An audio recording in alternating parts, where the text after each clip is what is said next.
de amor, tu faz quiero ver y sentir en mí tu ser. Padre Dios, refleja en mí tu ser. Padre Dios, hazme sentir tu paz en mí. Padre Dios, refleja en mí tu amor y sentirte, Padre Dios, Dios de amor, tu luz pone en mí y mirar tu gracia en mí. Padre Dios, te quiero ver.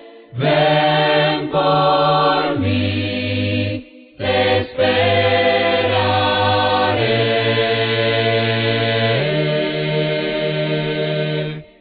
Padre Dios, refleja en mí tu ser. Padre Dios, hazme sentir tu paz en mí. Padre Dios, refleja en mí tu amor y sentirte, Padre Dios. Padre Dios, tu amor refleja en mí. Hazme luz para servir. Dios de amor, tu paz quiero ver y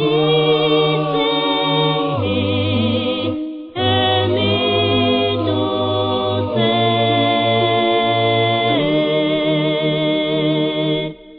Padre Dios, refleja en mí tu ser. Padre Dios, hazme sentir tu paz en mí. Padre Dios, refleja en mí tu amor y sentirte, Padre Dios, y sentirte, Padre Dios.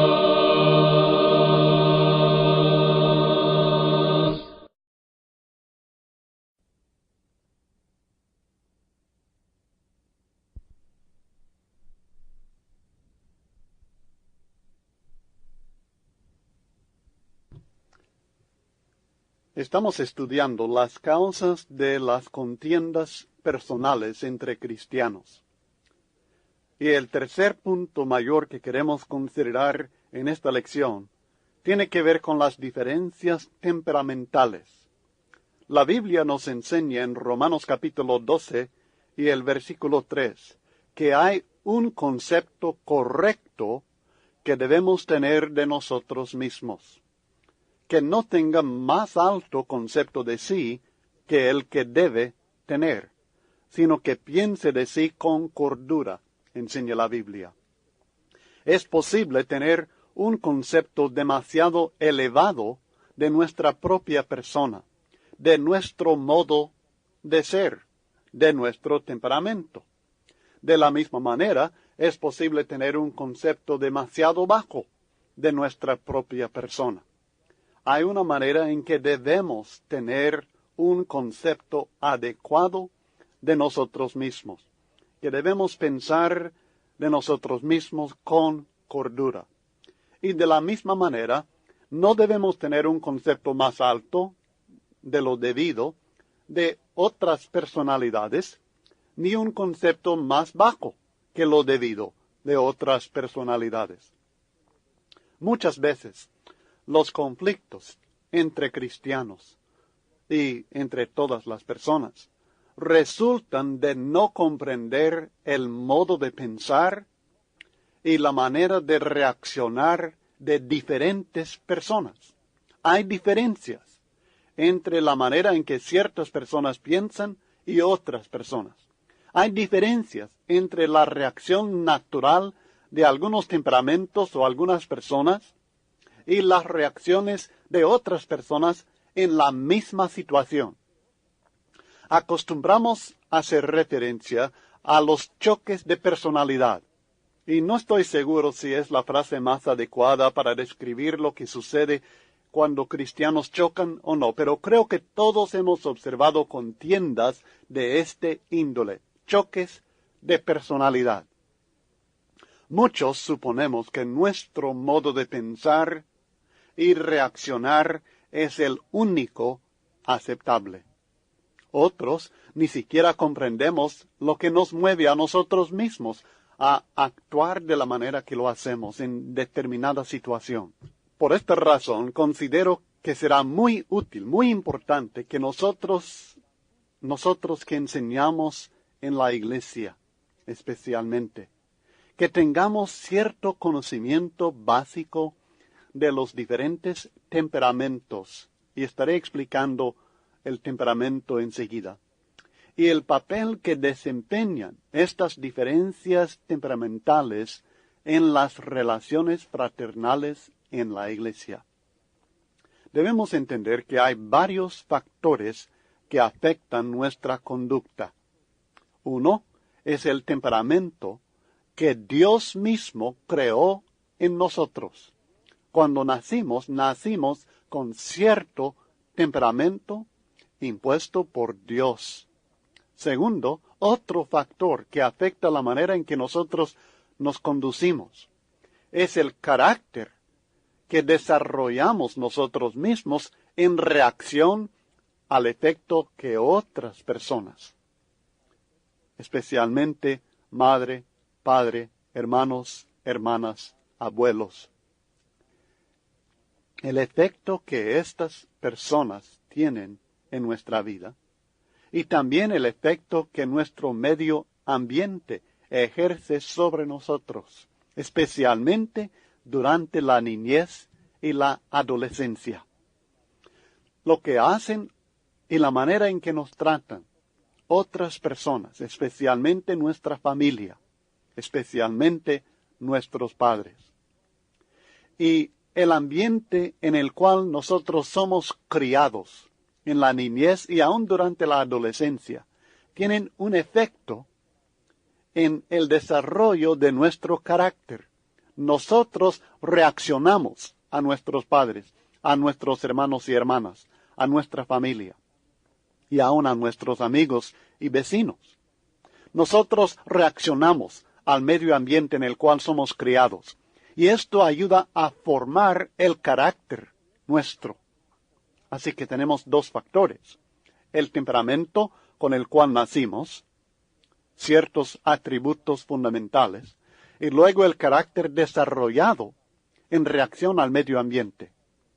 Y tercero, está la influencia de Dios o de Satanás en nuestro modo de pensar. Tenemos que entender que Dios quiere influir en nuestro modo de ser.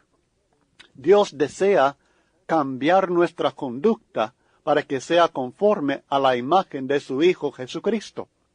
Y Él ejerce su fuerza divina mediante la providencia, mediante la palabra, mediante otros siervos suyos, para tratar de amoldar nuestra conducta y que sea semejante a la conducta de Cristo Jesús. Pero Satanás también quiere influir en nuestra conducta. Él también quiere que nosotros nos comportemos de cierta manera, y esta manera es todo lo opuesto de lo que Dios quiere.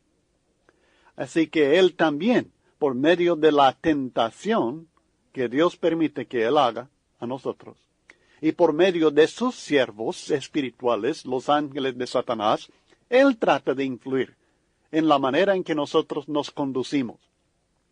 Y la influencia de Dios o Satanás en nuestro modo de pensar afecta nuestra conducta, así como el temperamento y el carácter desarrollado en el medio ambiente, durante la niñez y la adolescencia especialmente.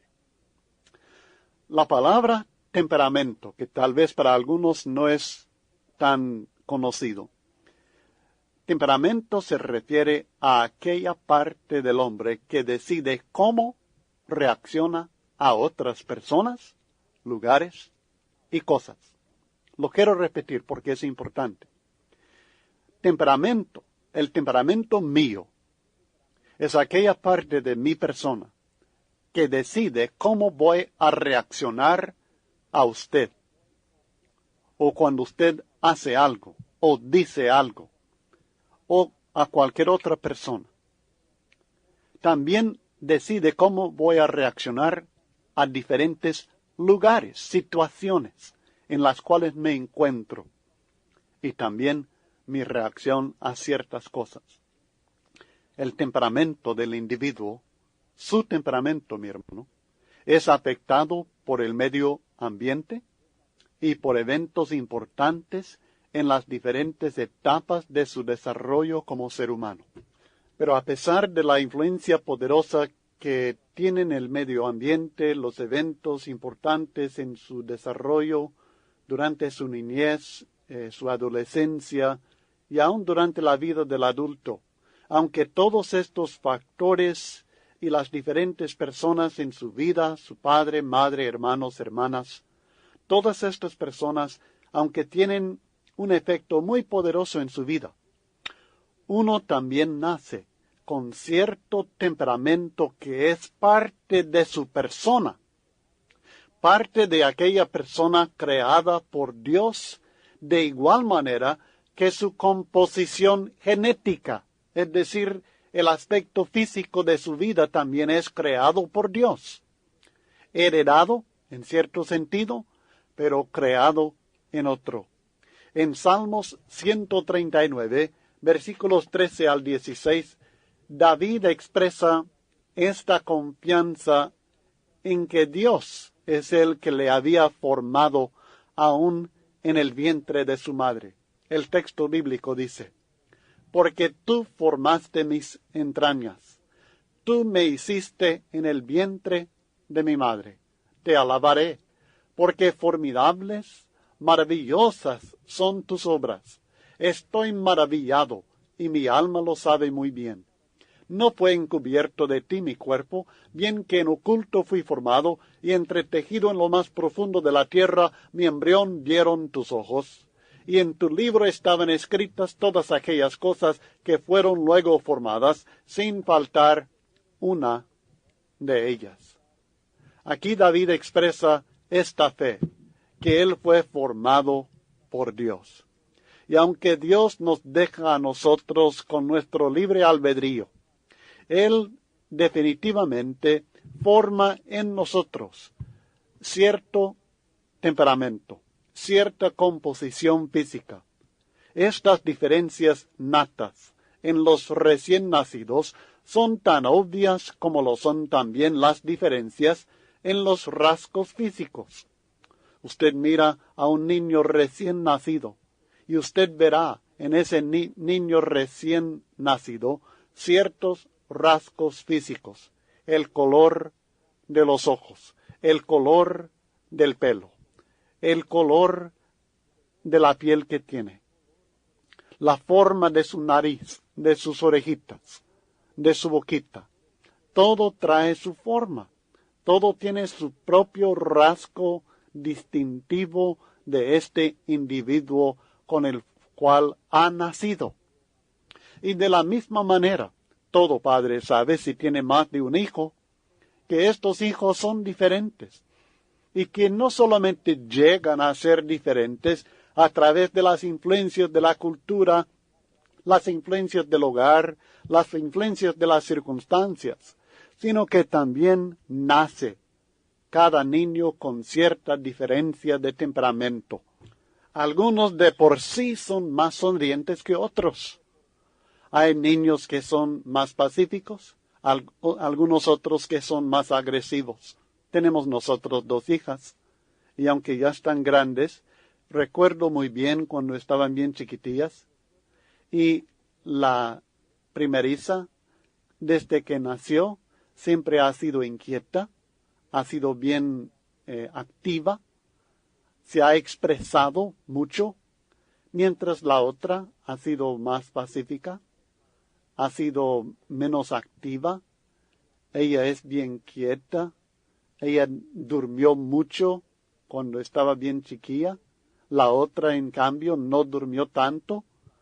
Tienen sus temperamentos diferentes con los cuales nacieron, y todavía vemos, mi esposa y yo podemos ver algunos de estos atributos con los cuales nacieron estas niñas.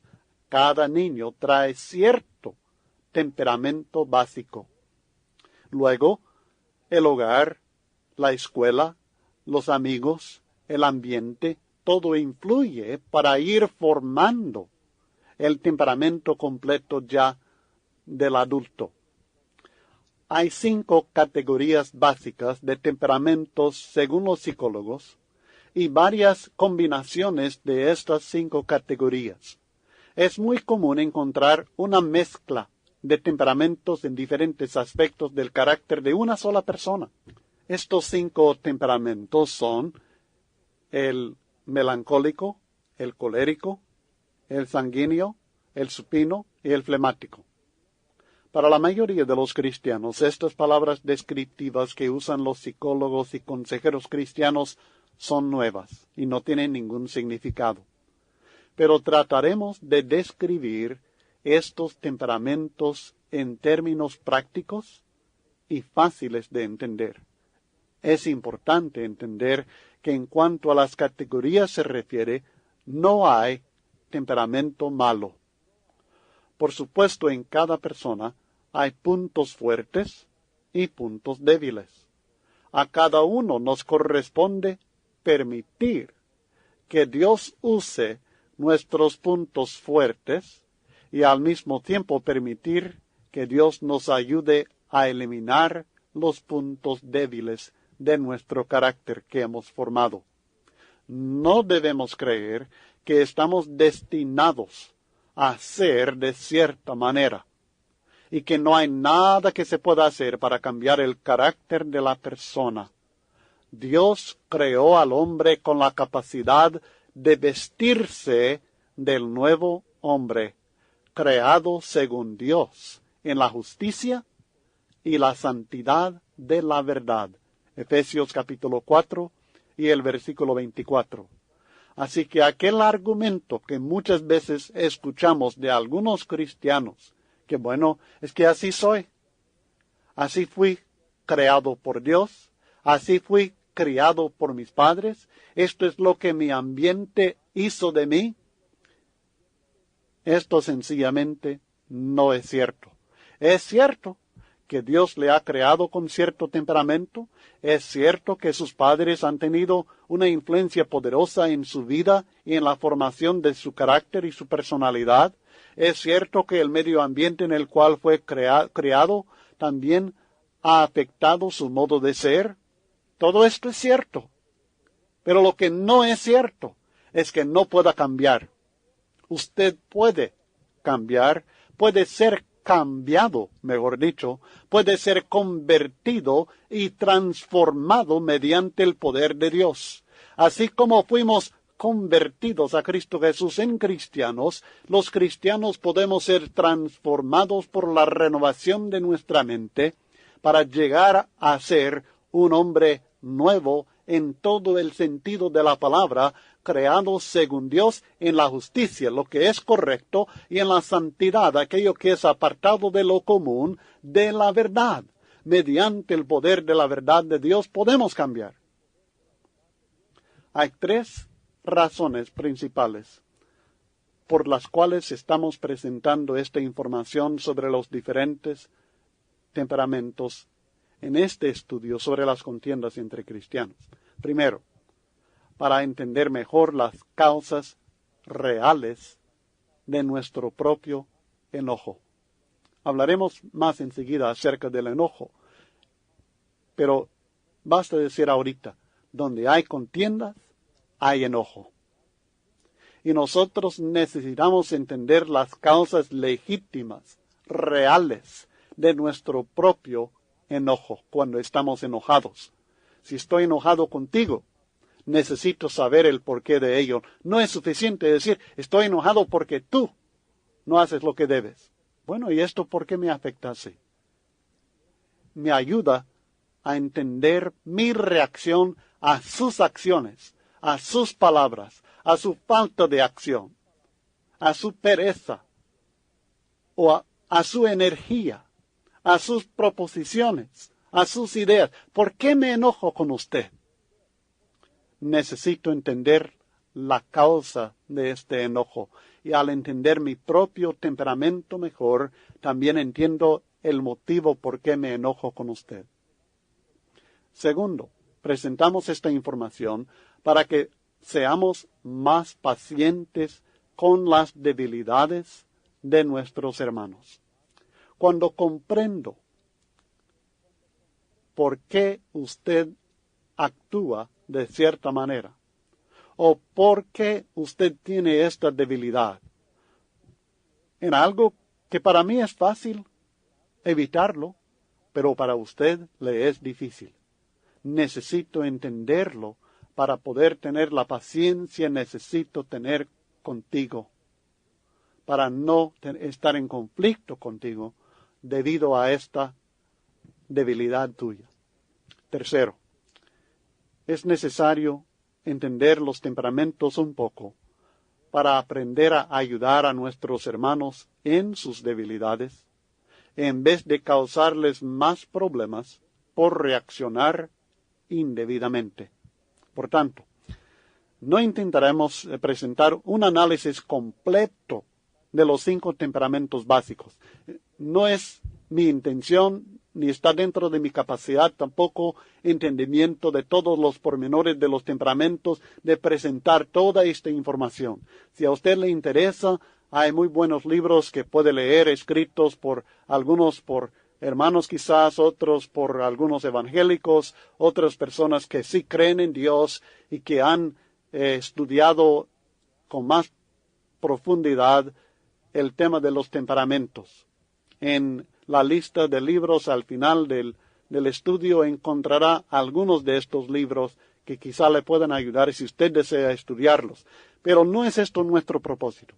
Lo que pienso hacer en esta lección es presentar aquellos atributos que contribuyen más a los choques de personalidad en la iglesia. Aquellos aspectos de los 5 temperamentos que contribuyen más a que hayan conflictos, choques, división en la iglesia. Voy a presentar bastante información sobre cada grupo de personas, cada una de las 5 categorías, y esta información específica sobre los atributos de los diferentes temperamentos se basa en parte en información que he tomado de 2 libros muy útiles.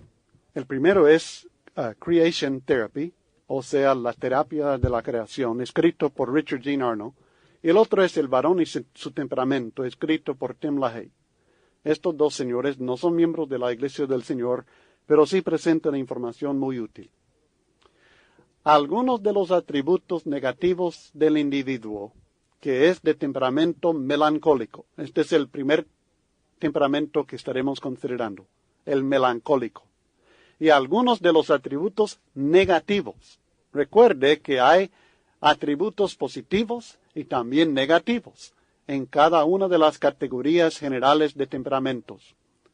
Y en algunos de los negativos son la inseguridad, el concepto negativo de su propia persona, el tener voluntad fuerte, o lo que vulgarmente a veces llamamos el terco, el ser perfeccionista O sea que tiene que tenerlo todo exactamente correcto todo el tiempo en todo detalle. El ser fácil de insultar, guarda rencor y es vengativo. Esta persona, el que tiene el temperamento de melancólico, se enoja cuando él mismo u otra persona no cumple conforme a las normas muy altas que establece en su mente. O sea que todo tiene que ser cabal para que a él le agrade. Si no, se enoja. Y es más, es una persona muy independiente. Tolera muy poca interferencia en su vida y se mete muy poco también en la vida de otras personas. Él sencillamente quiere vivir su vida, pero vivirla correctamente y que los demás hagan lo mismo. Le es muy importante dar la apariencia de ser competente. Se enoja en extremo, por tanto, al ser confrontado por sus errores o si sufre vergüenza pública. Se enoja, note, se enoja en extremo cuando a alguien le confrontas por algún error que ha cometido, y especialmente si lo avergüenzan en público. Por supuesto, esto afecta a toda persona, pero a la persona que tiene este temperamento le afecta más. Este individuo no muestra mucho afecto y requiere también de poco afecto de otras personas. Da la apariencia de ser muy frío y hasta soberbio. Pero no es que así sea, sino que esto se debe generalmente a su inseguridad. Es fácil ver que el hermano que tiene el temperamento melancólico será un elemento importante en muchas de las contiendas personales en la iglesia. También resulta muy irritante. El hermano melancólico resulta muy irritante a ciertos otros temperamentos, como vamos a considerar enseguida. Aunque no vamos a considerar los atributos positivos, vale la pena notar que hay muchos. El hermano melancólico tiene muchos atributos positivos y este cristiano es un elemento muy necesario en la familia de Dios. Fíjese, a pesar de todos los problemas que puede crear con este temperamento, el lado positivo de su carácter hace que sea un elemento muy positivo y muy necesario, muy esencial en la familia de Dios. En el cuerpo de Cristo hay diferentes miembros con diferentes talentos, con diferentes personalidades, con diferentes temperamentos que contribuyen diferentes aspectos importantes a la familia de Dios, al cuerpo de Cristo Jesús. Y el melancólico, con todos sus problemas, con todos los aspectos negativos que tiene en su temperamento, no obstante, es uno de aquellos que es muy importante también en la familia del Señor. Ahora consideremos el colérico y luego podremos tal vez hacer una comparación.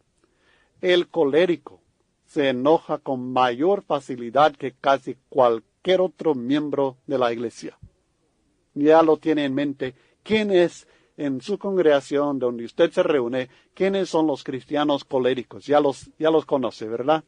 Estos son los que se enojan y le dicen rapidito que están enojados. Lo dejan ver en su rostro, en alzar la voz. Estas personas tienen mucho carisma, pero la realidad es que la gente, al hermano colérico, la gente lo incomoda. Es una persona que da mucho énfasis al cumplimiento de la tarea a mano. Está orientado hacia la tarea, no hacia las personas. También necesita ser reconocido por sus logros. Si no lo reconocen, es problema. Le cuesta delegar la responsabilidad a otras personas porque él cree que no hay otro que cumple la tarea tan bien como él mismo. Este es el individuo que pone mano a la obra y que quiere que los demás también pongan mano a la obra, pero él no quiere delegar responsabilidad y dejar que otros decidan porque teme que no lo hagan bien. Este es aquel individuo que domina la conversación. Él necesita controlar la conversación y personas, pero no permite que otros le controlen a él. Su enojo, que como ya notamos lo expresa fácilmente, puede ser muy cruel y muy destructivo. Es un individuo que tiende a ser egoísta y casi no considera los deseos o las necesidades de otras personas. Y no es impresionado, no lo impresionan la compasión, ni la ternura, ni el calor humano. Nuevamente, como usted puede ver claramente, el hermano colérico va a ser la fuente de muchas contiendas y especialmente muchas ofensas en la iglesia, tanto porque expresa abiertamente su enojo, como también porque tiene ese fuerte, intenso deseo de controlar a la situación, a los demás, a la conversación. Hay otros hermanos se van a ofender por este hermano. Pero no es que él sea peor que el melancólico o peor que el sanguíneo, sino que es su carácter, es su temperamento. Él tiene que luchar con estos problemas. Nosotros tenemos que ayudarlo con estos problemas. O nos tienen que ayudar ustedes que no son coléricos, a nosotros que lo somos, para que nosotros no causemos problemas ni para nosotros mismos, ni para la familia de Dios por causa de nuestro temperamento, por causa de nuestras tendencias naturales que hay en nosotros. En estos primeros dos temperamentos tenemos las dos formas clásicas de expresar el enojo. En el melancólico, el guardar el rencor y el ser fácil de insultar, y en el colérico, el que insulta fácilmente a los demás porque expresa todo lo que siente, y él lo está expresando, el otro se está resintiendo y guardando rencor y resintiéndose con el colérico y no dejándose controlar por aquel. El colérico, porque no lo puede controlar, se está enojando y entre ellos se enojan más y más. Son irritantes el melancólico con el colérico. Luego, el tercero, el sanguíneo. El cristiano, que es chistoso, flamboyante, ruidoso, es de temperamento sanguíneo. Es aquella persona a la que le encanta estar con otra gente. Le gusta viajar. Es aquel que es el primero en subir al carro si van de viaje. Si van a visitar otra congregación, vamos, hermano. Me gusta, yo quiero ir. Es aquel hermano que le gusta andar para arriba y para abajo casi sin cesar. Muy bonito, muy amable, muy flamboyante, chistoso. Da gusto. Lamentablemente su carácter impulsivo lo lleva a hablar y actuar sin pensar en las consecuencias de sus acciones y sus palabras. Este discípulo se identifica con la importancia del amor fraternal. Le es fácil expresar su afecto para los demás, pero como el hermano melancólico no quiere que le muestren su afecto, requiere de poco afecto de los demás, y como el calor emocional y la ternura y la compasión no impresionan al colérico, ellos no son impresionados por este hermano sanguíneo, al contrario, quizá un poco molestos por él, y más por su indisciplina. Le es fácil a este hermano expresarse y desea también recibir mucho amor y afecto de sus hermanos. Pero los hermanos coléricos y melancólicos no le dan este amor, esta expresión de afecto que él necesita. Y como es un hermano muy indisciplinado, desorganizado y exagerado en todo, ellos se enojan con él. Y él, que se enoja con facilidad, pero no guarda rencor, se enoja y lo expresa, pero luego se le ha olvidado, pero mientras tanto a los demás no se les ha olvidado. Seguiremos con este estudio al otro lado del casete.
Y a este hermano sanguíneo no le cuesta pedir perdón. Y sinceramente pide perdón.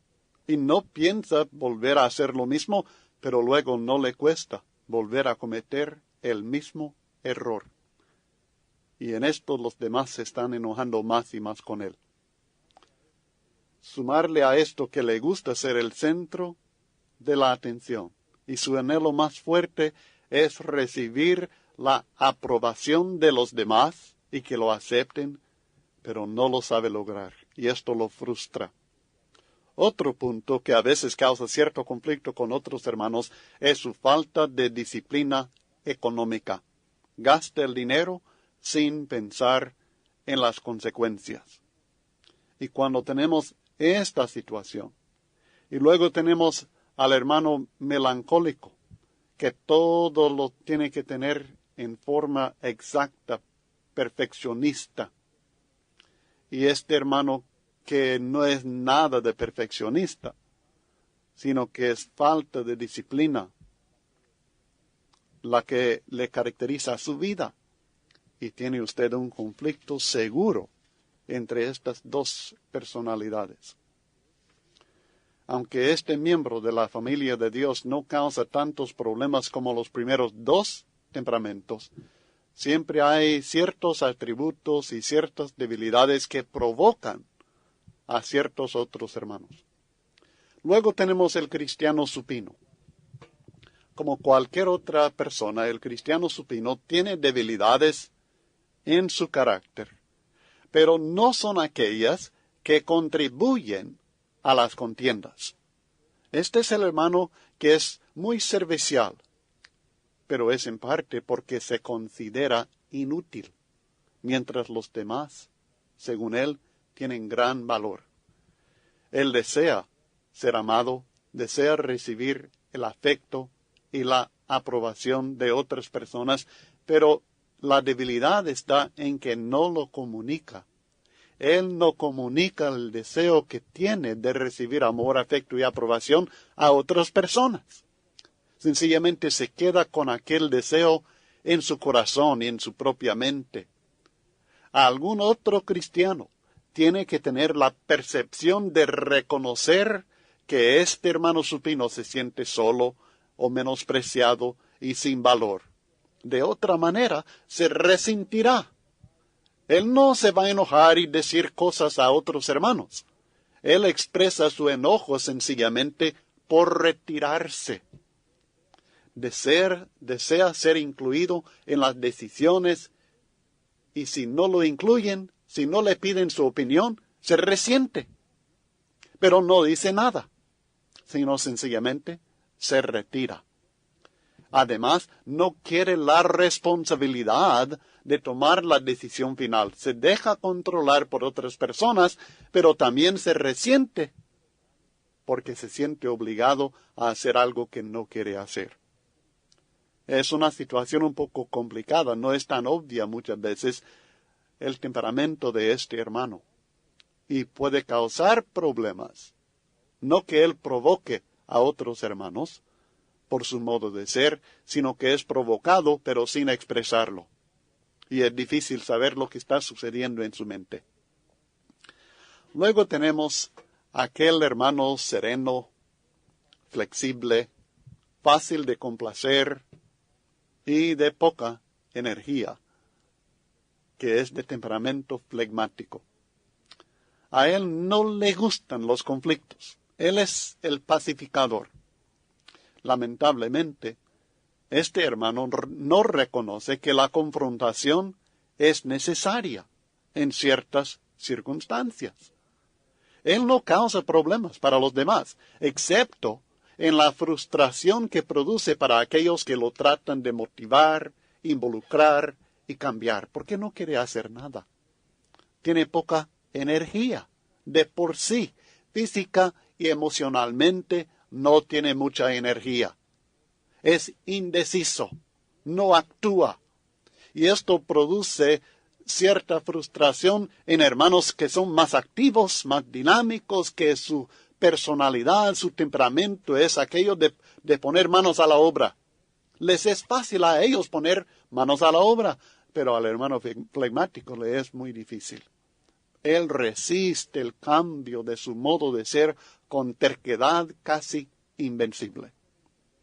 Ahora, creo que puede entender que no es necesario ser psicólogo, ni usar tampoco lenguaje científico para aprovechar esta información práctica y comprendernos mejor en la familia de Dios.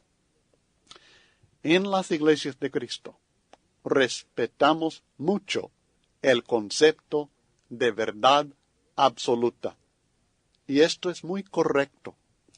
Hay verdades absolutas. Hay verdades que no pueden ser cambiadas por nada. Entendemos que lo que Dios ordena no está sujeto a los gustos personales del individuo. No tenemos que buscar lo que a mí me gusta o lo que a ti te gusta, sino que tenemos que preguntarnos qué es lo que a Dios le gusta. Desafortunadamente, tenemos la tendencia de pensar de la misma manera en nuestras relaciones fraternales.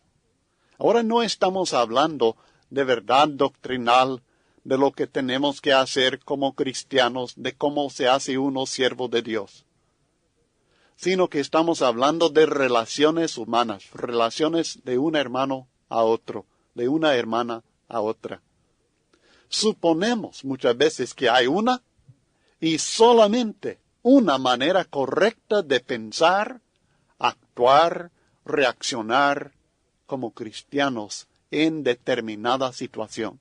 O sea que hay una verdad absoluta, hay una manera correcta, verídica, bíblica, de responder, de pensar, de actuar en determinada situación. Y cuando otros hermanos no reaccionan de la misma manera que nosotros, nos frustramos. Cuando hay hermanos que no reaccionan con la misma calma ante una situación crítica, de crisis, de problemas, nos frustramos. Cuando hay hermanos que no reaccionan con la misma indignación que nosotros sentimos por algún error, nos frustramos. Cuando hay hermanos que no reaccionan ante una situación de necesidad con la misma compasión que nosotros, nos frustramos, nos enojamos, les condenamos. Es importante que tomemos en cuenta que Dios nos ha creado a todos con temperamentos diferentes y que las experiencias de cada persona ha afectado el desarrollo de su carácter, su modo de ser, mi hermano, su modo de pensar, de actuar, de reaccionar en determinada situación. Ha sido decidido en base a lo que Dios creó en usted en forma de temperamento y de lo que sus experiencias en la vida también han ayudado a desarrollar en su carácter.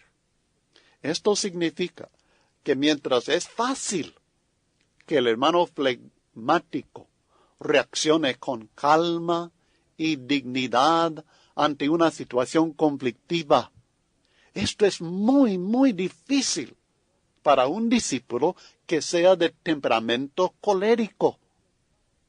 Y si el hermano flegmático observe al vigor y la falta de dignidad, a la energía, la pasión con que reacciona el hermano colérico y empieza a condenarlo por aquello, es porque no lo ha comprendido.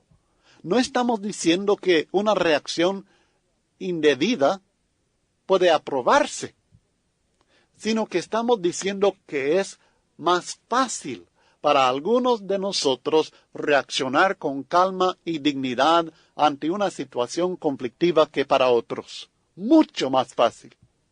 De la misma manera, es muy fácil que el cristiano colérico se sienta motivado a trabajar con entusiasmo y sacrificio de tiempo para un proyecto de evangelización.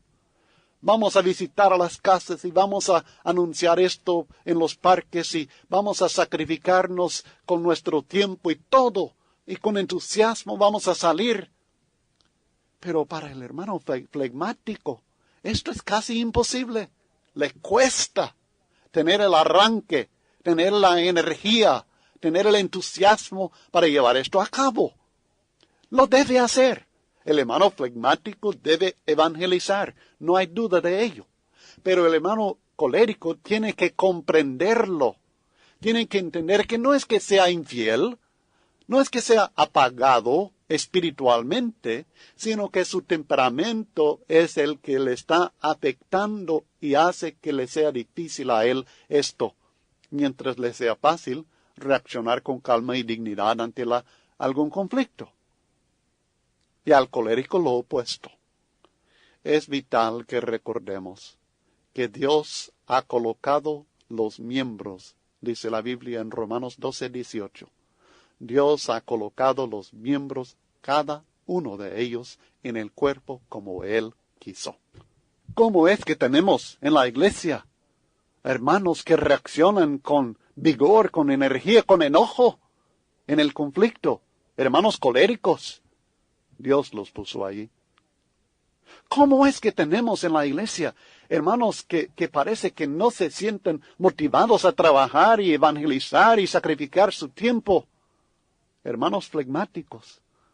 Dios los colocó en el cuerpo de Cristo Jesús. Esto no significa, por supuesto, que piense que así permanezca en esta misma situación, con esta misma actitud, pero Dios los ha colocado ahí.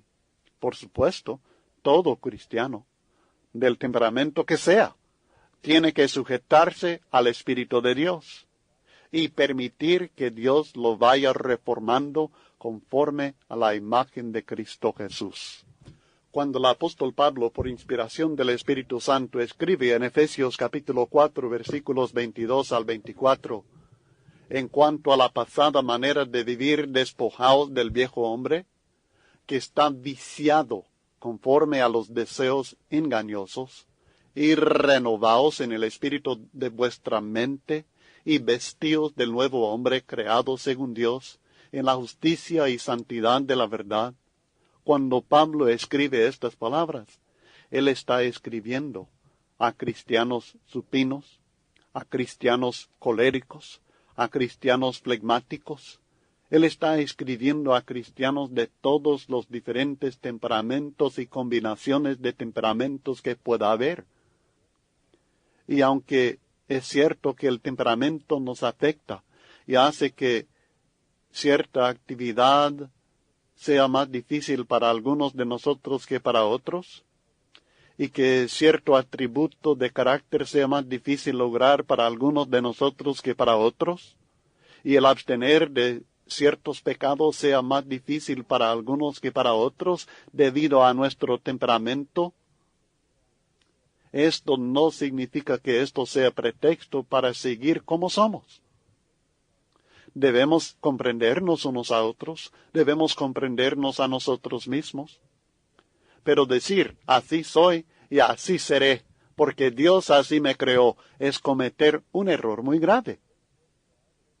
Usted tal vez fue creado con cierto temperamento, y las influencias de su crianza, de su ambiente, han formado cierto carácter en usted.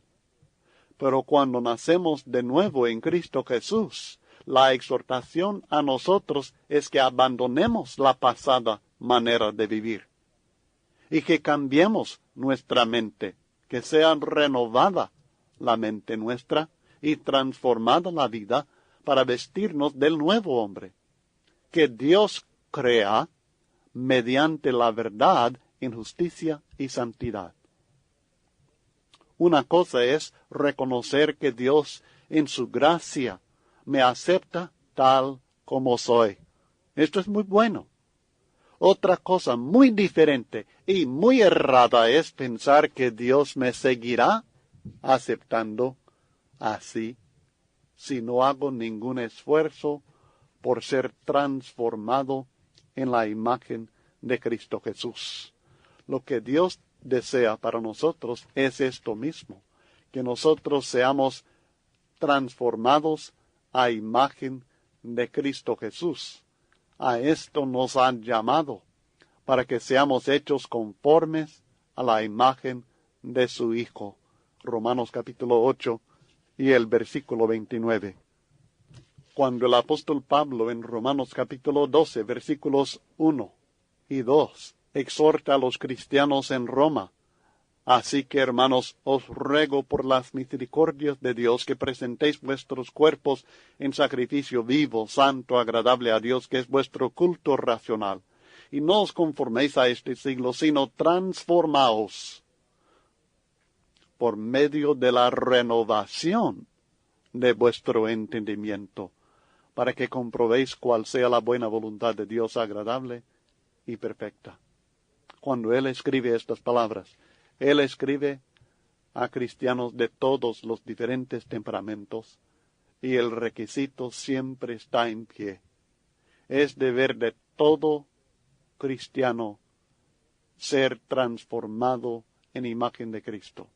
Es deber de todo cristiano ser instrumento de Dios para ayudar en la transformación y edificación de sus hermanos en Cristo Jesús. A esto nos ha llamado, que tengamos paciencia unos con otros, pero que nos ayudemos unos a otros a ser transformados a la imagen que Dios desea crear en nosotros. Para esto mismo es que Dios constituyó apóstoles y profetas y evangelistas y pastores y maestros, según Efesios capítulo 4, versículos 11 en adelante. En el versículo 12 dice que es a fin de perfeccionar a los santos para la obra del ministerio, para la edificación del cuerpo de Cristo, hasta que todos lleguemos a la unidad de la fe y del conocimiento del Hijo de Dios, a un varón perfecto a la medida de la estatura de la plenitud de Cristo, para que ya no seamos niños fluctuantes llevados por doquiera de todo viento de doctrina, por estratagema de hombres que para engañar emplean con astucia las artimañas del error, sino que siguiendo la verdad en amor, crezcamos en todo en aquel que es la cabeza, esto es Cristo, de quien todo el cuerpo, es decir, los miembros supinos, los miembros flegmáticos, los miembros melancólicos, los miembros coléricos, todos nosotros, los miembros sanguíneos, todos, todo el cuerpo, bien concertado y unido entre sí por todas las coyunturas que se ayudan mutuamente, según la actividad propia de cada miembro, recibe su crecimiento para ir edificándose en amor. Ahora, para lograr esto, para ser instrumento de Dios y ayudar en la transformación y la edificación de otras personas que son de temperamentos tan diferentes del nuestro, requiere mucha paciencia, mucho amor y diligencia en este ministerio que Dios nos ha dado, no a unos cuantos predicadores, sino a cada miembro del cuerpo. Es una tarea interminable. Nunca vamos a llegar al punto de decir, bueno, ya lo logramos. Ya hemos edificado el cuerpo de Cristo Jesús. ¡Qué bien! Ahora todos vamos a ser como debemos ser y no tendremos problemas de ninguna clase. No. Esta tarea requiere paciencia, diligencia, amor y comprender que es interminable, pero lleva frutos eternos que valen la pena. Es magnífico y muy importante reconocer que todos tenemos nuestras debilidades, todos tenemos nuestros defectos de carácter y debemos con este entendimiento recibirnos unos a otros con todo y defectos. Pero no es correcto pensar que uno no tiene ninguna responsabilidad de cambiar su modo de ser para el bien de los demás. Así soy. No, yo tengo que estar pensando en lo que beneficia a mis hermanos. No, así soy, que me sirvan, que me acepten, que me soporten así como soy. Desde el punto de vista de uno, sí, lo voy a aceptar, lo voy a amar, lo voy a soportar, le voy a tratar de ayudar, pero desde el punto de vista de uno, que es así, tiene que tratar de ayudar para cambiarse. Tiene que tratar de sujetarse al poder de Dios para ser transformado. La Iglesia tiene el derecho de esperar que cada miembro trate de seguir el modelo perfecto de la vida de Cristo. Y si un miembro no crece, es indebido usar su temperamento como pretexto para que continúe estancado espiritualmente. Si un cristiano persiste en ser divisionista, no es la voluntad de Dios que su pueblo tolere tal actitud bajo el pretexto de su temperamento. De hecho, la Biblia dice específicamente, en Tito capítulo 3, versículos 10 al 11, ¿qué hacer en el caso de un hermano que persiste en causar la división entre cristianos, entre hermanos en la familia de Dios? Al hombre que cause divisiones después de una y otra amonestación, deséchalo, sabiendo que el tal se ha pervertido y peca y está condenado por su propio juicio. Y estaremos estudiando más acerca de esto en próximas lecciones. Ahora, esto es lo que deseaba expresarles, comunicarles en cuanto a esto de los temperamentos y al menos los primeros puntos sobre las causas de las contiendas personales. Seguiremos considerando este tema, pero antes espero que usted apague la grabadora y conteste la sección primera de preguntas sobre las causas de las contiendas personales. Primera sección de preguntas, ahora. Y luego continuaremos en este mismo casete la continuación de la segunda sección sobre las contiendas personales, las causas de ellas. Las causas fundamentales de las contiendas personales, parte 2. La siguiente causa fundamental de las contiendas entre hermanos, contiendas personales, que queremos considerar en este estudio, es el amor a la preeminencia. Toda cultura manifiesta esta tendencia de amar la preeminencia. En nuestra cultura este mal se conoce como el caciquismo. Es parte integral de la mentalidad de la gran mayoría de las personas en Latinoamérica, debido a influencias históricas tanto en actividades políticas como también en las religiosas. Muchos de ustedes sin duda tienen más conocimiento de esta tendencia y de sus raíces, tanto en la historia como también en la política, mucho más que su servidor. Y por supuesto hay libros de sociología y de otros estudios culturales de la antropología que presentan mucha información acerca de esto, además de lo que usted tiene por su propia experiencia. Pero no queremos entrar en todo esto de lo que dicen los sociólogos y lo que dicen los psicólogos, sino entender que esta manifestación que llamamos el caciquismo es una manifestación de la tendencia mencionada en la Biblia de amar la preeminencia. Esta tendencia cultural humana causa muchas contiendas en la Iglesia del Señor de carácter personal. Frecuentemente, estos conflictos, estas contiendas, se esconden tras una pantalla de conflicto doctrinal, pero en realidad son causadas por el deseo de ser preeminente. Y este deseo, este amor a la preeminencia, a ser primero, a ser el jefe, causa contiendas de 5 maneras específicas. Y queremos considerarlas. Estas 5 maneras específicas en las cuales el amor a la preeminencia causa contiendas son líderes que quieren ser caciques en vez de siervos, primero. Luego, miembros que apoyan y hasta anhelan un cacique en quien confiar. No solamente es el líder el que quiere ser cacique, sino algunos miembros que desean tener cacique o jefe. Luego, en tercer lugar, hay miembros que se rebelan contra esta tendencia que ellos reconocen como antibíblica. Y cuarto, otros líderes que surgen con el mismo concepto del caciquismo y se rebelan contra los primeros y se van dividiendo, apoderándose de su propio grupito y así dividiendo el cuerpo de Cristo. Y en quinto lugar, otros líderes potenciales que pudieran ser muy buenos líderes espirituales en la iglesia, pero que no se desarrollan debido al espíritu preeminente de los caciques que apaga en ellos el fuego de desarrollo espiritual.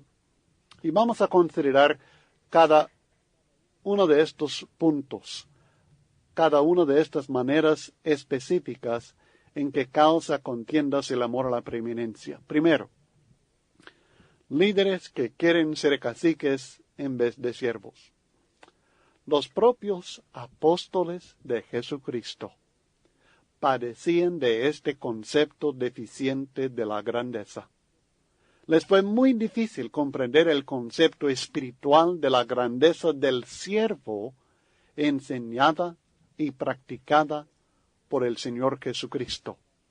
El concepto bíblico de la grandeza se resume en una sola palabra, y esta palabra es siervo, servir. Ellos disputaban quién sería el mayor. En Marcos capítulo 9, comenzando en el versículo 33, la Biblia dice, Marcos 9, 33 al 35. Y llegó a Capernaum, y cuando estuvo en casa les preguntó, ¿qué disputabais entre vosotros en el camino? Mas ellos callaron, porque en el camino habían disputado entre sí quién había de ser el mayor. O sea, quién tendría la preeminencia. ¿Quién sería el cacique, el jefe de los demás? Entonces, él se sentó y llamó a los 12 y les dijo, si alguno quiere ser el primero, si quiere ser preeminente, si quiere ser cacique espiritual, si alguno quiere ser el primero, será el postrero de todos y el servidor de todos. De esta manera Cristo corrige, regaña este espíritu de caciquismo, este amor a la preeminencia que existía entre sus discípulos. Encontramos en Mateo capítulo 18, en los primeros 5 versículos, algo muy semejante. En aquel tiempo los discípulos vinieron a Jesús diciendo, ¿quién es el mayor en el reino de los cielos? Y llamando Jesús a un niño, lo puso en medio de ellos y dijo, de cierto os digo que si no os volvéis y os hacéis como niños, no entraréis en el reino de los cielos. Así que cualquiera que se humille como este niño, ese es el mayor en el reino de los cielos, y cualquiera que recibe en mi nombre a un niño como este, a mí me recibe. Cristo aclara que la humildad, no el exaltarse a sí mismo, no un espíritu enaltecido, sino un espíritu humilde, es el espíritu preeminente, es el espíritu de aquel que es grande en el reino de Dios. 2 de los apóstoles, y también la madre de ellos, Jacobo y Juan, y la madre de Jacobo y Juan, llegaron a Cristo Jesús con una petición. Y esta petición era ser reconocidos como aquellos que tenían la preeminencia, la autoridad, la importancia sobre los demás apóstoles y sobre todos en el reino, aparte de Cristo Jesús, por supuesto. En Mateo capítulo 20, comenzando en el versículo 20, la Biblia nos relata acerca de lo que dijo la madre de los hijos de Zebedeo cuando ella se acercó a Cristo con sus hijos. Entonces se le acercó la madre de los hijos de Zebedeo con sus hijos postrándose ante él y pidiéndole algo. Él le dijo, ¿qué quieres? Ella le dijo, ordena que en tu reino se sienten estos 2 hijos míos, el uno a tu derecha, primera posición, y el otro a tu izquierda, como segundo, únicamente siendo Cristo el jefe, y luego el segundo en mando, uno de sus hijos, y el tercero en el reino, que fuera el otro. Y los demás, bajo la potestad, la autoridad de ellos. Bueno, tendremos que seguir con nuestro estudio de este texto en el siguiente casete.